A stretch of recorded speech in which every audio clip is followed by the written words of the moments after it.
Hi everyone, good morning. Good morning, Vera.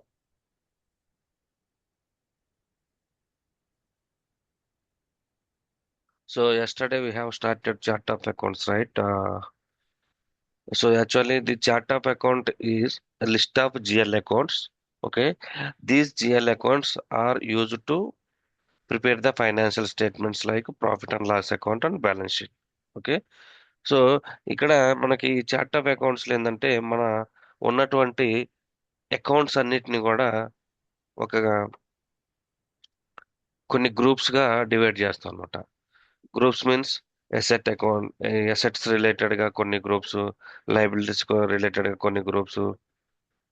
Okay, తర్వాత expenses related గా కొన్ని groups, incomes related కొన్ని groups create చేస్తామన్నమాట. సో ఈ గ్రూప్స్ కింద మనం జిఎల్ అకౌంట్స్ అనేవి క్రియేట్ చేస్తాము. మనం పోస్టింగ్స్ అయిపోయిన తర్వాత ఫైనల్ గా మనకి from these GL accounts only will draw the financial we will prepare the financial statements like profit and loss account and balance sheet అన్నమాట. సో మనం ఈ గ్రూప్ ని మీన్ ఈ జిఎల్ అకౌంట్ గ్రూప్స్ ని under chart of accounts create చేసేటప్పుడు అంటే ఒక logic అనేది మనం ఫాలో అవుతాం అనమాట. అంటే మనం ఏంటంటే ఎస్ఏపి అంటేనే ఆల్మోస్ట్ అంతా కూడా numbering game. Okay, numbering game అన్నమాట. మనం ఆ, ప్రతిదీ కూడా జిఎల్ అకౌంట్ అయినా లేకపోతే కస్టమర్ అకౌంట్ అయినా ఫిక్స్డ్ అసెట్స్ అకౌంట్ అయినా ఏదైనా కూడా ఏంటంటే ఒక నెంబర్ తోటి మనం ఐడెంటిఫై చేస్తాం, నెంబర్ తోటి రిప్రజెంట్ చేస్తాం అనమాట ఇన్ ఎస్ఏపి ఫికోలో. ఓకే, సో అయితే నేనేం చేస్తానంటే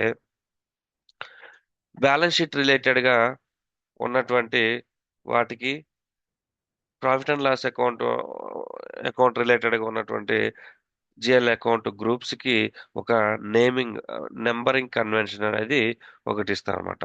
ఆ నెంబర్ చూడగానే ఆల్మోస్ట్ మనకి ఆ నెంబర్ సిరీస్ చూడగానే ఇది ఎసెట్టా, లైబిలిటీనా, లేకపోతే ఎక్స్పెన్సా, ఇన్కమ్మా అని ఐడెంటిఫై చేసే విధంగా మనం అనేది ఈ చార్ట్ ఆఫ్ అకౌంట్స్ అనేది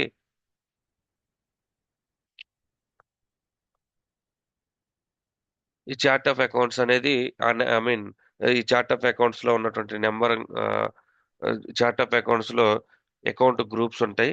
అండర్ దట్ అకౌంట్ గ్రూప్స్ మనం ఏం చేస్తాం అంటే జిఎల్ అకౌంట్స్ ని క్రియేట్ చేస్తాము ఇన్ ఎస్ఏపి. ఆ జిఎల్ అకౌంట్స్ లో మనం ఏం చేస్తాం, పోస్టింగ్స్ వేస్తాం అనమాట. ఫైనల్ గా ఇయర్ ఎండ్ లేకపోతే మంత్ ఎండ్ లేకపోతే క్వార్టర్ ఎండ్, హాఫ్ ఎండ్ లో మనం ఎప్పుడైతే ఫైనాన్షియల్ స్టేట్మెంట్స్ ప్రిపేర్ చేయాలనుకుంటున్నామో అప్పుడు ఈ ఫై- ఈ ఈ ఈ ఫైనాన్షియల్ స్టేట్మెంట్స్ ఈ నెంబరింగ్ బేస్ చేసుకొని మనకి సీక్వెన్స్ తో ఫైనాన్షియల్ స్టేట్మెంట్స్ అనేది ప్రిపేర్ చేస్తాం అనమాట. ఓకే, సో అయితే ఈ ఈ గ్రూప్స్ కి చార్ట్ ఆఫ్ అకౌంట్స్ కింద కొన్ని గ్రూప్స్ ఉంటాయి. లైక్ ఫిక్స్డ్ అసెట్ కి ఫర్ ఎగ్జాంపుల్ మనకి బ్యాలెన్స్ షీట్ ఉంది. బ్యాలెన్స్ షీట్ బ్యాలెన్స్ షీట్ తర్వాత ప్రాఫిట్ అండ్ లాస్ అకౌంట్ ఉంది.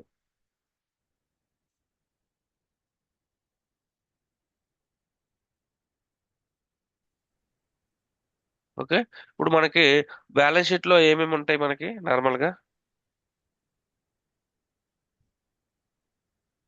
Asset and liabilities. Assets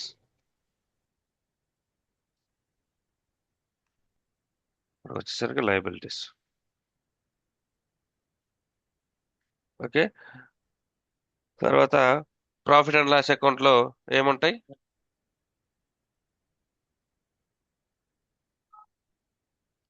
incomes and expenses. Okay, ఇప్పుడు ఈ అసెట్స్ అన్నిటిని కూడా మనం ఏం చేస్తామంటే నెంబర్ సిరీస్ 1 వచ్చేలాగా చూసుకుంటాం. ఇప్పుడు నెంబర్ సిరీస్ 1 వచ్చిందంటే ఐ మీన్ జిఎల్ అకౌంట్ లో ఒక నెంబరు 1 తో స్టార్ట్ అయిందంటే మనం ఏమని అర్థం చేసుకోవచ్చు అంటే okay, these are relating to assets అని చెప్పేసి అర్థం చేసుకోవాలి.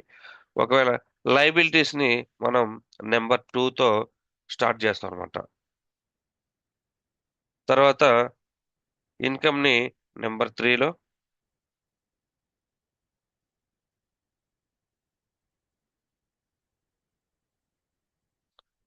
తర్వాత ఎక్స్పెన్సెస్ ని నెంబర్ 4 ఇస్తాం అనమాట.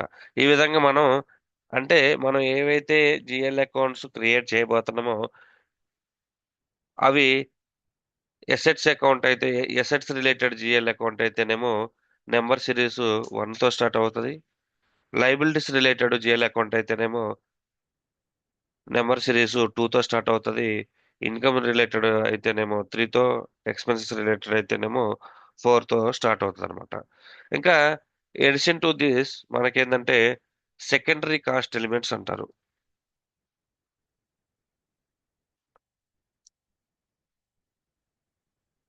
సెకండరీ కాస్ట్ ఎలిమెంట్ అంటారు. ఈ number series say for example 5తో అనుకోండి. తర్వాత మనకి టేక్ ఓవర్ అకౌంట్స్ అంటారు. ఓకేనా? ఈ టేక్ ఓవర్ అకౌంట్స్, ఈ సెకండరీ కాస్ట్ ఎలిమెంట్ అనేది మీకు కొంచెం ఆఫ్టర్ సమ్ టైం మనకు ఆ సిచ్యువేషన్ వచ్చినప్పుడు నేను ఈ టేక్ ఓవర్ అకౌంట్ గురించి, సెకండరీ కాస్ట్ ఎలిమెంట్ గురించి ఎక్స్ప్లెయిన్ చేస్తాను. Okay. Take over account take over accounts ఏవైనా కూడా మనకి నెంబర్ సిరీస్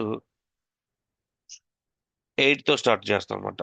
అంటే నేను ఈ తర్వాత 6 ఇవ్వచ్చు కదా, తర్వాత 8 ఇవ్వచ్చు కదా అనుకోవచ్చు. కానీ ఏంటంటే ఇది నార్మల్గా మనకి రియల్ టైంలో ఫాలో అయ్యేటటువంటి ఈ ఈ సిరీస్ నేను మీకు ఇక్కడ ఎక్స్ప్లెయిన్ చేస్తాను అనమాట. మళ్ళా రేపు పొద్దున మీరు ఈ రియల్ టైంలో వర్క్ చేసేటప్పుడు కన్ఫ్యూజన్ అవ్వకుండా, ఐ మీన్ ఓకే, ఇట్లా ఎక్స్ప్లెయిన్ చేసినట్టుగానే ఇక్కడ మనకి చూడగలుగుతున్నాం అన్న ఫీలింగ్ మీకు రావాలన్నమాట. అందుకని ఏం చేస్తున్నానంటే, నార్మల్గా ఏం చేస్తారంటే 1 నుంచి 1000, 2000, 3000 అట్లా తీసుకుంటారు. సో అట్లా తీసుకోను నేను. యాక్చువల్గా దీన్ని ఇన్ రియల్ టైంలో నార్మల్గా 6 డిజిట్స్ తీసుకుంటారు ఏదైనా జిఎల్ అకౌంట్ ఇన్ ఈసీసీ అయితే. కానీ when it comes to the S four HANA, the number of digits of a GL account in real time normally will take 8 series. Okay, 8 digits. Okay.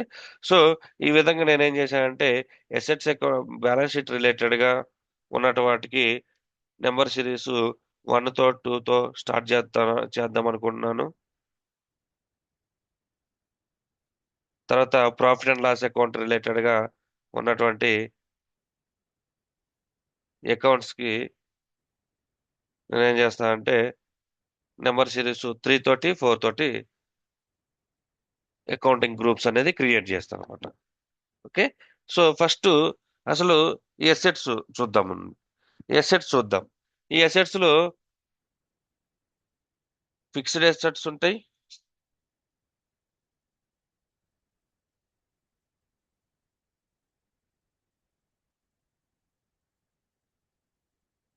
తర్వాత fixed asset related గా మనకి accumulated depreciation అని ఒకటి వస్తుంది అనమాట. Okay. Accumulated depreciation.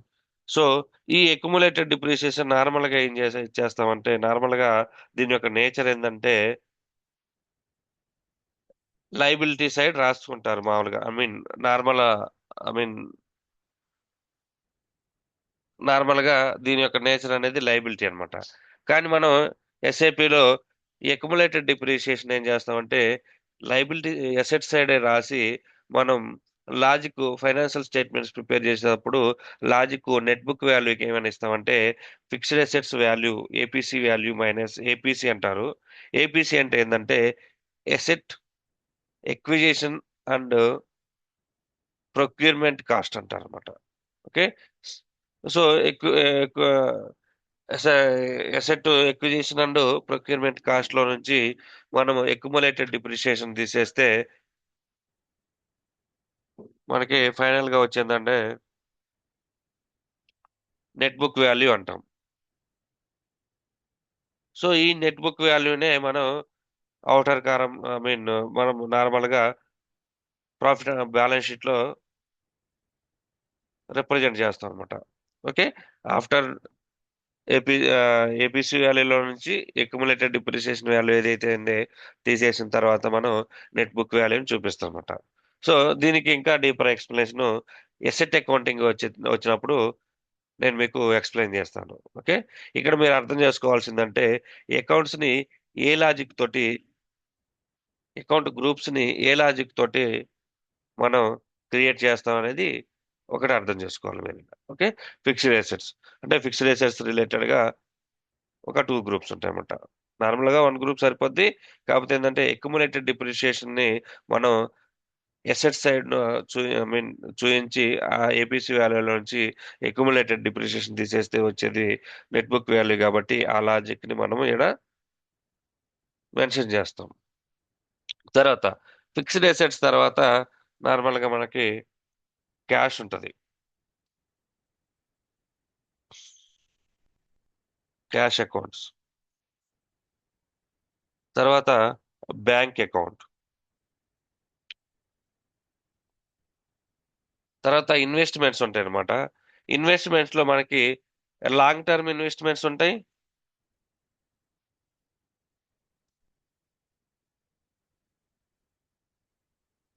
తర్వాత short term investments ఉంటాయి.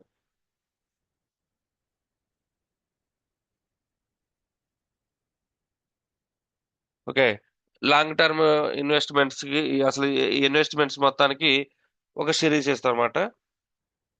తర్వాత లాంగ్ టర్మ్ ఇన్వెస్ట్మెంట్ ని ఒక సిరీస్ గా డివైడ్ చేస్తాము. షార్ట్ టర్మ్ ఇన్వెస్ట్మెంట్స్ ని ఒక సిరీస్ గా డివైడ్ చేస్తాం అనమాట. తర్వాత ఇన్వెస్ట్మెంట్స్ తర్వాత వచ్చేసరికి మనకి అకౌంట్స్ రిసీవబుల్ అసెట్ సైడ్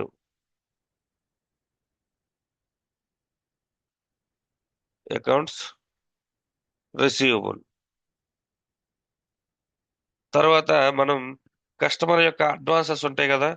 ఒక్కోసారి ఏం చేస్తామంటే మనం కస్టమర్ కి డెలివరీ చేసేటప్పుడు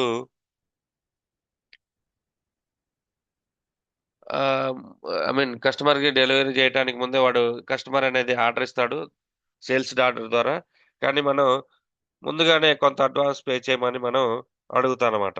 సో అడ్వాన్సెస్ ని మనం ఏం చేస్తామంటే సెపరేట్ అకౌంట్ లో చూయించుకుంటాం. ఓకే. దాన్ని అడ్వాన్స్ రిసీవబుల్ అంటారు. నార్మల్ గా ఏంటంటే అడ్వాన్స్ రిసీవబుల్ యొక్క నేచర్ ఏంటంటే లైబిలిటీ సైడ్ లైబిలిటీ. కానీ మనం ఏం చేస్తామంటే ఎసెట్ సైడ్ అకౌంట్స్ రిసీవబుల్ ఉంటే ఫర్ ఎగ్జాంపుల్ కస్టమర్ దగ్గర నుంచి మనకి అంటే కస్టమర్స్ దగ్గర నుంచి కస్ట అకౌంట్స్ రిసీవబుల్ అంటే not a single customer. Okay. వందల కస్టమర్స్ ఉండొచ్చు. థౌజండ్స్ కస్టమర్స్ ఉండొచ్చు అనమాట. సో ఫర్ ఎగ్జాంపుల్ ఓవరాల్ గా కస్టమర్స్ దగ్గర నుంచి మనకు రావాల్సింది 1,00,000 రూపీస్ అనుకోండి ఫర్ ఎగ్జాంపుల్. 1,00,000 రూపీస్ లో నుంచి మనం కస్టమరు ఏదైతే అడ్వాన్స్ మనకి ఆల్రెడీ పే చేశాడో ఆ అడ్వాన్స్ ని మనం ఏం చేస్తామంటే తీసేస్తాం అనమాట. ఫర్ ఎగ్జాంపుల్ ఆ కస్టమరు ఒక కస్టమర్ అంటే రిమైనింగ్ కస్టమర్స్ ఉంటాయి. ఈ కస్టమర్స్ అని అర్థం కాదు. కస్టమర్స్ టోటల్ కస్టమర్స్ దగ్గర నుంచి రావాల్సింది 1,00,000 రూపీస్ అయితే కస్టమర్స్ ఆల్రెడీ అడ్వాన్స్ గా పే చేసింది ఒక 20,000 అనుకోండి. ఓకే. ఇప్పుడు ఈ 20,000 లోంచి మనకి ఈ 1,00,000 లో నుంచి 20,000 మైనస్ చేస్తే మనకి ఓవరాల్ గా 80,000 అనేది మనం నెట్ రిసీవబుల్స్ అన్నమాట. Net accounts receivables. సో ఈ విధంగా ఇక్కడ ఫిక్స్డ్ అసెట్స్ లో ఏపీసీ వాల్యూని ఏపీసీ వాల్యూని నేను డిడక్ట్ చేసి net book I mean APC వాల్యూలో నుంచి అక్యుములేటెడ్ డిప్రిసియేషన్ డిడక్ట్ చేసి నెట్ బుక్ వాల్యూ ఎలా అయితే చూపించానో అట్లానే ఇక్కడ అకౌంట్స్ రిసీవబుల్ లోంచి అడ్వాన్సెస్ ఆఫ్ కస్టమర్స్ ఏవైతే ఉన్నాయో అవి డిడక్ట్ చేసి మనం నెట్ అకౌంట్స్ రిసీవబుల్ అనేది మనం ఇక్కడ చూపిస్తాం అనమాట.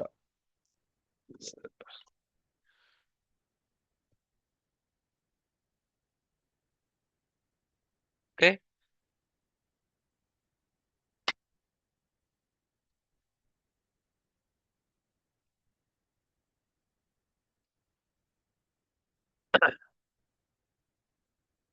నెట్వర్క్ ఏమైనా ఇష్యూ ఉందా? క్లియర్ గా ఉందా? హలో. క్లియర్గా ఉంది. ఇందాక input okay, okay. Okay, fine. Clear on this, yeah.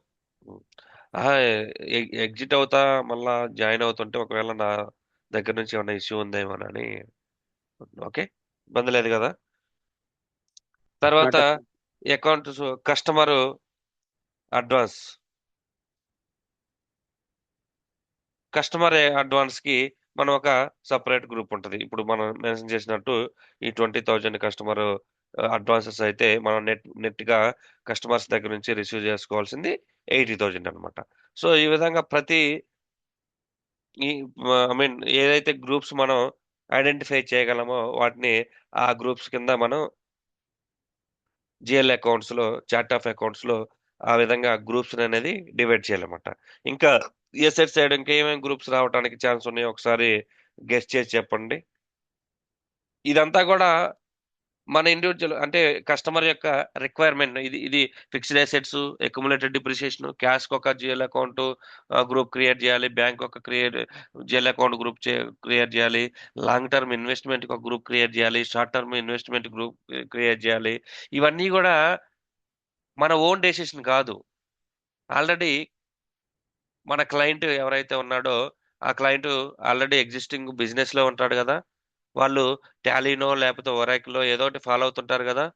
వాళ్ళు ఫాలో అవుతున్నప్పుడు వాళ్ళు చెప్తారనమాట, మేము ఇదిగో ఈ గ్రూప్ ఇట్లా ఫాలో అవుతున్నాము. ఫిక్స్డ్ అసెట్స్ కి ఒక జిఎల్ అకౌంట్ ఉంటది మాకు, క్యాష్ అకౌంట్ కి ఒక జిఎల్ అకౌంట్ ఉంటది, లేకపోతే మల్టిపుల్ జిఎల్ అకౌంట్స్ ఉంటాయి. తర్వాత బ్యాంక్ కి ఎట్లా ఉంటది, ఈ విధంగా ఈ గ్రూప్స్ మేము మెయింటైన్ చేస్తున్నాము అని చెప్పేసి వాళ్ళు చెప్తారన్నమాట. వాళ్ళ యొక్క రిక్వైర్మెంట్ బట్టి మనం ఈ గ్రూప్స్ అనేది క్రియేట్ చేసుకోవాలి. ఫిక్స్డ్ అసెట్స్ కి, ఇన్వెస్ట్మెంట్స్ కి, అకౌంట్స్ రిసీవబుల్ కి, క్యాష్ కి, బ్యాంక్ కి, ఇంకా ఇంకా వాళ్ళు ఏమన్నా ఇంకా ఫర్దర్ గా ఏమన్నా గ్రూప్స్ ఉన్నాయంటే ఇంకా ఫర్దర్ గా గ్రూప్స్ అనేది మెయింటైన్ చేసుకోవాలన్నమాట. ఇంకా ఏమన్నా అసెట్స్ సైడ్ ఇంకేమేమి వస్తాయి? ఫిక్స్డ్ అసెట్స్ రాశాను, క్యాష్ బ్యాంక్ రాశాను, long term investments, short term investments రాశాను, తర్వాత అకౌంట్స్ రిసీవబుల్, కస్టమర్ అడ్వాన్సెస్ రాశాను, తర్వాత ఇన్వెంటరీ. ఇన్వెంటరీ మనకి అసెట్ సైడే వస్తుంది కదా. చెప్పి ఇన్వెంటరీ ఇన్వెంటరీకి ఇన్వెంటరీకి ఒక గ్రూప్ క్రియేట్ చేస్తాము. తర్వాత మనం ట్యాక్స్ రిసీవబుల్ ఉంటాయి కొన్ని. ఐడియా ఉందా? ఇప్పుడు ఫర్ ఎగ్జాంపుల్ మనం ఇన్పుట్ ట్యాక్స్, అవుట్పుట్ ట్యాక్స్ అనే వాటి చిన్నారు ఏడన్నా. మనం ఏదైనా రా మెటీరియల్ కొన్నప్పుడు ట్యాక్స్ పే చేస్తాం వెండార్కి. సో మనం చేసేది బిజినెస్ కాబట్టి అల్టిమేట్ గా ఏంటంటే ఏదైనా ఒక ప్రొడక్ట్ మీద ట్యాక్స్ అనేది అల్టిమేట్ గా పే చేయాల్సింది ఎవరైతే ఎండ్ యూజర్, ఎండ్ కస్టమర్ అంటారు. ఎండ్ కస్టమర్ లేకపోతే ఎండ్ కన్స్యూమర్ అంటారు. ఎవరైతే ప్రొడక్ట్ ని యూజ్ చేస్తాడో అల్టిమేట్ గా వాడి దగ్గర నుంచి మనం ట్యాక్స్ అనేది పే చేయాల్సి, గవర్నమెంట్ కి ట్యాక్స్ పే చేయాల్సి వస్తుంది అనమాట. ఓకేనా? కానీ at the time of raw material purchase అనమాట. రా మెటీరియల్ పర్చేజ్ చేస్తున్నాం. Okay, raw material for example 1,00,000 rupees value ఉన్నటువంటి రా మెటీరియల్ ని మనం ఒక వెండర్ దగ్గర నుంచి పర్చేజ్ చేసాం. ఓకే, అప్పుడు దాని మీద మనం ట్యాక్స్ పే చేస్తాం అనమాట. ఇప్పుడు జిఎస్టి అంటారు. GST, input GST, output GST అనే వర్డ్స్ విన్నారా ఎప్పుడన్నా? సో ఇన్నట్లయితే మనం ట్యాక్స్ పే చేస్తాం అనమాట. సో ట్యాక్స్ సబ్జెక్ట్ వచ్చినప్పుడు ఆ డీటెయిల్డ్ ఎక్స్ప్లెనేషన్ నేను ఇస్తాను. ఇప్పుడు కావాల్సింది ఏంటంటే మనకి ఇక్కడ జిఎల్ అకౌంట్ గ్రూప్స్ క్రియేట్ చేయటం, దాని యొక్క లాజిక్ ఫైండ్ అవుట్ చేయటం అనేది ఇక్కడ ఇంపార్టెంట్ అనమాట. ట్యాక్స్, మనకి ట్యాక్స్ సపరేట్ గా ఒక టాపిక్ ఉంటది. ఆ ట్యాక్స్ అప్పుడు what is tax, what is input tax, what is output tax అనేది నేను ఎక్స్ప్లెయిన్ చేస్తాను. ఓకేనా? సో ఈ విధంగా మనకి ఇక్కడ జస్ట్ ట్యాక్స్ అని అంటున్నాను. మనం పర్చేజ్ చేసినప్పుడు కస్టమర్ దగ్గర, ఐ మీన్ వెండర్ దగ్గర నుంచి ఫర్ ఎగ్జాంపుల్ మనం ఒక టెన్ 10,000 రూపీస్ రిలేటెడ్ వర్త్ ఉన్నటువంటి గూడ్స్ ని మనం పర్చేజ్ చేసాము. దాని మీద tax at the rate 12% pay చేసాం అనుకోండి. 1 లాక్ మీద 12% ఎంత మనకి? 1200. అంటే మనం అల్టిమేట్ గా మనం వెండర్ కి ఎంత పే చేస్తామంటే 12,000, 11,200 అనేది పే చేస్తాం అనమాట. అయితే ఇది మనకి లైబిలిటీ కాదు, ఐ మీన్ ఇది ఒక ఎక్స్పెన్స్ కాదు మనకి. ఎందుకు ఎక్స్పెన్స్ కాదు అంటే, ఈ తర్వాత ఈ యొక్క ట్యాక్స్ ని ఎప్పుడైతే మనం పర్చేజెస్ మీద పే చేశామో దాన్ని తర్వాత అల్టిమేట్ గా డిడక్ట్ చేసుకుంటాం. ఫర్ ఎగ్జాంపుల్ ఇది రా మెటీరియల్ పర్చేజ్ చేసినప్పుడు 1 లాక్ రూపీ, ఐ మీన్ 12% చొప్పున మనం 12,000 మనం ఆ యొక్క వెండార్కి పే చేసాము ట్యాక్స్ రూపంలో. ఓకేనా? ఆ 12,000 ఏం చేస్తారంటే వాడు డైరెక్ట్ గా గవర్నమెంట్ కి పే చేస్తారన్నమాట. తర్వాత ఏం చేస్తారంటే ఈ 10,000 గూడ్స్ ఏవైతే ఉన్నాయో, రా మెటీరియల్స్ ఏవైతే ఉన్నాయో వీటిని మ్యానుఫ్యాక్చరింగ్ చేసి ప్రాసెస్ చేసి లాస్ట్ కి దీన్ని ఒక 25,000 రూపీస్ కి మనం కస్టమర్ కి సేల్ చేసాము. ఓకే. సో ఇది రా మెటీరియల్ అన్నదేమో పర్చేజెస్ కింద పర్చేజెస్ ఆఫ్ రా మెటీరియల్. ఇది వచ్చేసరికి మనకి సేల్స్ కింద, సేల్స్ అన్నమాట, sales to the customer. So ఇట్లా సేల్ చేసినప్పుడు మనం కస్టమర్ దగ్గర నుంచి ట్యాక్స్ అనేది కలెక్ట్ చేస్తాం. ఇప్పుడు 20,000 25,000 మీద 12% అంటే ఎంత వస్తుంది చూడండి, క్యాలిక్యులేట్ చేయండి. Into 12%, 3,000 rupees. ఇప్పుడు ఈ 3,000 రూపీస్ తో కలిపి మనం కస్టమర్ దగ్గర నుంచి ఎంత కలెక్ట్ చేస్తాం అంటే టోటల్ గా 28,000 రూపీస్ ని మనం కలెక్ట్ చేస్తాం అనమాట. ఓకే. ఇప్పుడు ఈ 28,000 ఏదైతే ఉందో ఈ 28,000 మొత్తం కూడా మనకు సంబంధించింది కాదు. 25,000 ఏమో మనం సేల్ చేసిన వాల్యూ, అంటే అది మనకి సంబంధించిన, ఐ మీన్ ఏదైతే బిజినెస్ ఎవరైతే ఉన్నాడో వాడికి సంబంధించింది. రిమైనింగ్ 3,000 అనేది అల్టిమేట్ గా కన్జ్యూమర్ గవర్నమెంట్ కి పే చేయాల్సినటువంటి ట్యాక్స్ అన్నమాట, 3,000. కానీ ట్యాక్స్ అనేది ఎట్లా? ఫైనల్ అవుట్పుట్ మీద, ఫైనల్ సేల్ మీద ఎంతైతే ట్యాక్స్ పర్సంటేజ్ డిసైడ్ చేశామో ఆ పర్సంటేజ్ ని customer, I mean end consumer, consumer ఎవరైతే ఉన్నాడో వాడేం చేయాలంటే, కస్టమర్ ఆర్ కన్జ్యూమర్ ఎవరైతే ఉన్నాడో వాడేం చేయాలంటే మనకి గవర్నమెంట్ కి ట్యాక్స్ రూపంలో పే చేయాలన్నమాట. కానీ ప్రతి పర్చేజెస్ కి, ప్రతి సేల్స్ కి పోయి మనం గవర్నమెంట్ తోటి, ఇప్పుడు ఫర్ ఎగ్జాంపుల్ మనం ఆ, ఏదో మొబైల్ ఫోన్ కొన్నాము. మొబైల్ ఫోన్ కొనగానే అక్కడ ట్యాక్స్ అని ఉంటది. నేను నేను నేను ట్యాక్స్ నీకు పే చేయను, నేను గవర్నమెంట్ కి పే చేస్తానంటే ఒప్పుకుంటారా? అక్కడ షాప్ ఓనర్ కి పే చేయకుండా గవర్నమెంట్ కి పే చేస్తానంటే ఒప్పుకుంటారా? No bro. ఆ ట్యాక్స్ పే చేయాలంటే మనకి ట్యాక్స్ రిజిస్ట్రేషన్ ఉండాలి, వ్యాట్ ఉండాలి. ఐ మీన్ వ్యాట్ అయితే వ్యాట్ రిజిస్ట్రేషన్, వ్యాట్ నెంబర్ అంటారు. లేకపోతే ఇప్పుడు జిఎస్టీ ఉంది కాబట్టి జిఎస్టీ నెంబర్ ఉంటుంది అనమాట, జిఎస్టీ రిజిస్ట్రేషన్ ఉండాలన్నమాట. సో అట్లా ఇండివిజువల్ కొన్ని లక్షల మంది, కొన్ని కోట్ల మంది రోజు పర్చేజ్ చేస్తూ ఉంటారు. ఈ కోట్ల మంది పోయి గవర్నమెంట్ కి రోజు సేల్ వాల్యూ వాటికి షాప్ ఓనర్ కట్టేసి రిమైనింగ్ ట్యాక్స్ నేను కడతానంటే గవర్నమెంట్ అలౌ చేయదు అనమాట. అట్లా ఏమి ఉండదు. దానికి చాలా ప్రాసెస్ ఉంటది. నీకు జిఎస్టీ నెంబరు, ప్రతి ఒక్కడ జిఎస్టీ నెంబర్ పెడితే నీకు గవర్నమెంట్ లో ఇప్పుడు ఉన్నాయి కదా సంక్షేమ పథకాలు ఇస్తారు కదా, ఆ సంక్షేమ పథకాలకి అప్లికేబుల్ కాదనమాట ట్యాక్స్ పే చేస్తుంటే. I mean tax means direct గా ఆ, మనం ఏదో బిజినెస్ యాక్చువల్గా ఏంటంటే బిజినెస్ చేసే వాళ్ళే ఆ జిఎస్టి నెంబర్స్, వ్యాట్ నెంబర్స్ ని రిజిస్ట్రేషన్ చేసుకుంటారన్నమాట. సో ఈ విధంగా మనకి చూసినట్టయితే అల్టిమేట్ గా మనం గవర్నమెంట్ కి పే చేయాల్సింది, కస్టమర్స్ దగ్గర నుంచి కలెక్ట్ చేయాల్సింది 3,000, పే చేయాల్సింది 3,000 అనమాట. కానీ at the time of purchases మనం ఆల్రెడీ 12,000 పే చేసాము వెండార్కి, ఆ వెండారు గవర్నమెంట్కి పే చేశాడనమాట. ఓకేనా? అప్పుడు మనకి ఈ 3,000 3,000 లో ఆల్రెడీ 2,000, 1,200 పే చేశాం కాబట్టి ఈ 2,000, ఈ 1,200 అనేది మనకి ఆమ్, మళ్ళా ఎక్స్పెన్స్ కాకూడదు. అల్టిమేట్ గా పే చేసిన 3,000 ఆల్రెడీ మనం 3000 కస్టమర్ దగ్గర నుంచి, ఐ మీన్ కస్టమర్ దగ్గర నుంచి వసూలు చేయకముందే మనం పే చేసాం అనమాట. సో అప్పుడు ఏం చేయాలంటే అల్టిమేట్ గా ఫైనల్ గా మనం పే చేయాల్సింది ఏంటంటే గవర్నమెంట్ కి 1800 మాత్రం పే చేయాలన్నమాట. ఎందుకంటే ఆల్రెడీ 1200 పే చేసాం కాబట్టి. సో ఇప్పుడు ఈ రా మెటీరియల్ ని ఫినిష్డ్ ప్రొడక్ట్ గా కన్వర్ట్ చేసి కస్టమర్ కి సేల్ చేయడానికి కొంత టైం పట్టిద్ది కదా. ఒక 2 months 3 months 4 months as per the nature of the product బట్టి కొంత టైం అయితే పడుతుంది కదా. సో ఈ లోపు ఆల్రెడీ 1200 ఏదైతే పే చేశామో ఇది తర్వాత రికవరీ అవుతుంది. ఎక్కడి నుంచి రికవరీ అవుతుంది? కస్టమర్ సేల్ చేసినప్పుడు మనకి రికవర్ అవుతుంది అనమాట. అంటే ఈ 12,000 అనేది ఎక్స్పెన్స్ గా ట్రీట్ చేయాలా మనం, లేకపోతే ఆల్రెడీ మనం మళ్ళా కస్టమర్ దగ్గర నుంచి ఫైనల్ గా మనకి చేతికి వస్తుంది కాబట్టి దాన్ని ఎసెట్ గా ట్రీట్ చేయాలా?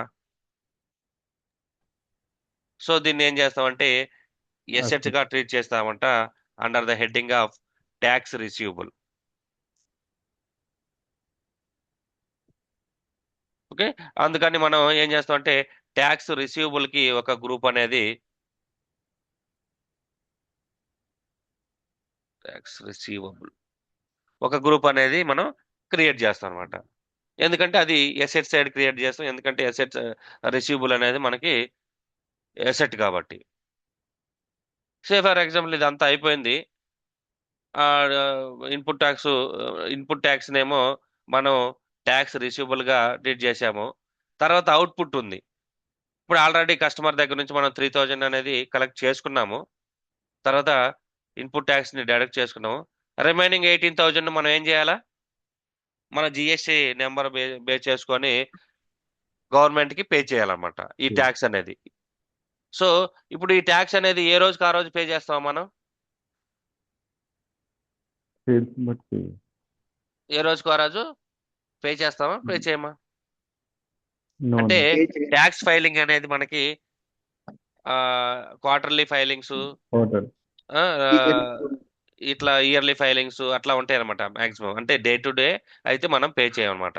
అయితే ఈ 1800 అనేది సే ఫర్ ఎగ్జాంపుల్ మనం ఏదో మిడిల్ ఆఫ్ ద మంత్ లోనో లేకపోతే స్టార్టింగ్ ఆఫ్ ద మంత్ లోనో మనం జనరేట్ చేసామంట, సేల్స్ జనరేట్ చేసాము. దాని ద్వారా 3000 కస్టమర్ దగ్గర నుంచి కలెక్ట్ చేసుకొని 1200 ఆల్రెడీ మనం పే చేసాం కాబట్టి మనం దీన్ని సెటప్ చేసుకొని ఫైనల్ గా 1800 గవర్నమెంట్ కి మనం పే చేయాలన్నమాట.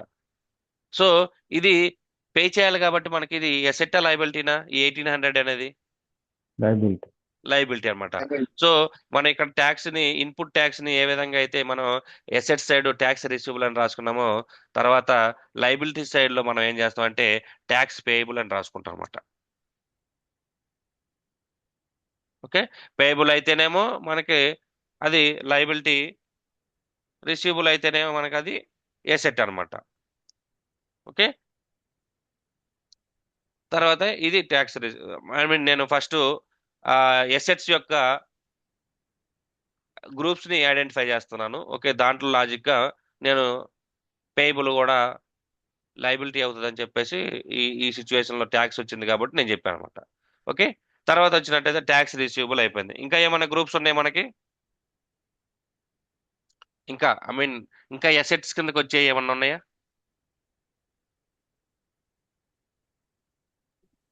Sundry debitors also. Sundry. Sundry debitors. ఈ సండ్రీ డేటార్స్ అన్నా అకౌంట్స్ రిసీవబుల్ అన్నా ఒకటే. ఓకేనా? సండ్రీ డేటార్స్ అన్నా అకౌంట్స్ రిసీవబుల్ అన్నా ఈ రెండు ఒకటే వస్తాయి. ఓకే.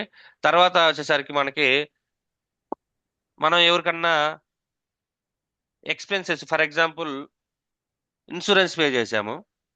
ఓకేనా? ఇన్సూరెన్స్ అనేది నార్మల్ గా మనకి ఎక్స్పెన్సే. కానీ ఇన్సూరెన్స్ ఏ రోజుకి ఆ రోజు పే చేస్తామా మనం గవర్నమెంట్ కి, I mean insurance organizations, insurance companies కి, లేకపోతే ఇయర్లీ పే చేస్తాం మన సబ్స్క్రిప్షన్ అనేది, ప్రీమియం Yearly. అనేది ఇయర్లీ పే చేస్తాము. కానీ ఇయర్లీ పే చేసినప్పుడు ఫస్ట్ మంత్ లోనే మనం అది మొత్తాన్ని ఎక్స్పెన్సెస్ గా మనం ట్రీట్ చేస్తాం, ఫస్ట్ మంత్ లో కానీ ఫస్ట్ క్వార్టర్ లో కానీ.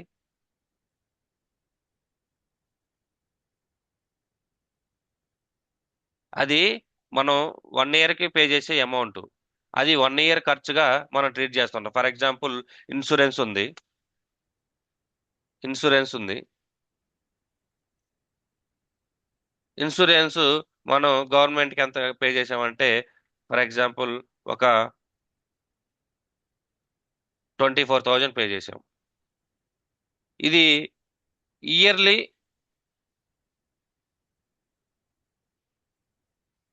ఇయర్ ప్రీమియం అంటే ఇయర్ మొత్తానికి యూజ్ అయ్యేది అనమాట.